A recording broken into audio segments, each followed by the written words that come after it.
your life on purpose. And yet, at the same time as all of what I've told you is true, the beauty of this great tradition, we are being whipped up into fear against Muslims and Islam. I have a dear friend, Rudy, who is a retired UU minister and a Sufi like myself.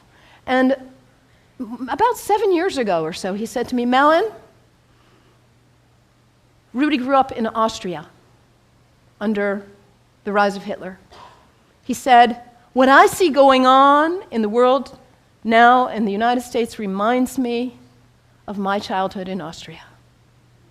And in that time, it was the Jews who were being maligned, and now it's the Muslims.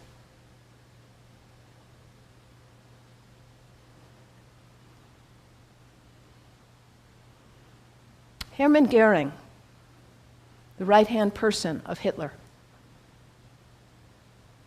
a Nazi. In the Nuremberg trials, he said something like this: the people do not want war, that's a given. But the people can be brought to the bidding of their leaders. It works the same in all countries, whether it's a dictatorship, a democracy, socialist, doesn't matter. All you have to do is convince the people they are under attack, make them afraid, condemn the pacifists for being unpatriotic, and the people will come to the bidding of their leaders. We're in the midst of such a time. People are afraid of what they don't understand. I implore you, do not fall for this ruse.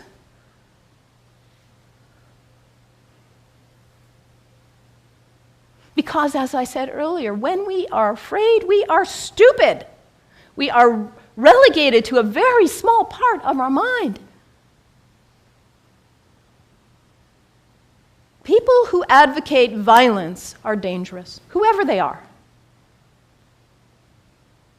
Within Islam, guess what percent of Muslims, this is based on a Gallup study worldwide of Muslims, guess what percent of Muslims think violence is the way to go, is an appropriate response to what's going on?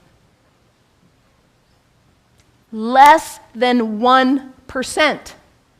This is really accurate social science research. And this less than 1% of Muslims who advocate violence are getting 75% of the media coverage. This less than 1%, yes, they are dangerous. The fringe in any religion is dangerous, whether they are Christians or Jews or Sikhs, whoever. Folks who feel compelled to use violence. This minority in any religion is dangerous. When we hear about Christians, we know not to equate the minority who would bomb an abortion clinic with all of Christians. The same is true with Islam. This less than 1% who would advocate violence, they do not speak for Islam.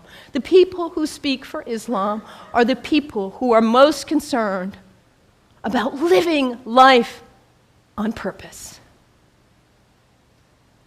Not wasting your wild, precious life, but hitting that reset button, coming back to center.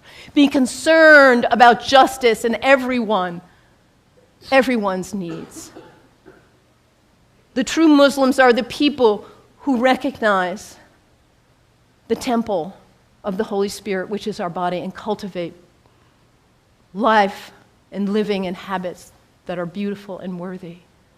The true Muslims are the people who respect the earth and the prophets from all traditions.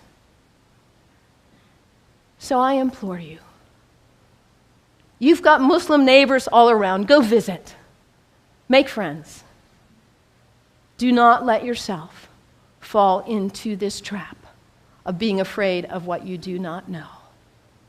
And take the example from the great tradition of Islam and live your one wild and precious life on purpose. May it be so. May it be so. Blessed be. Amen.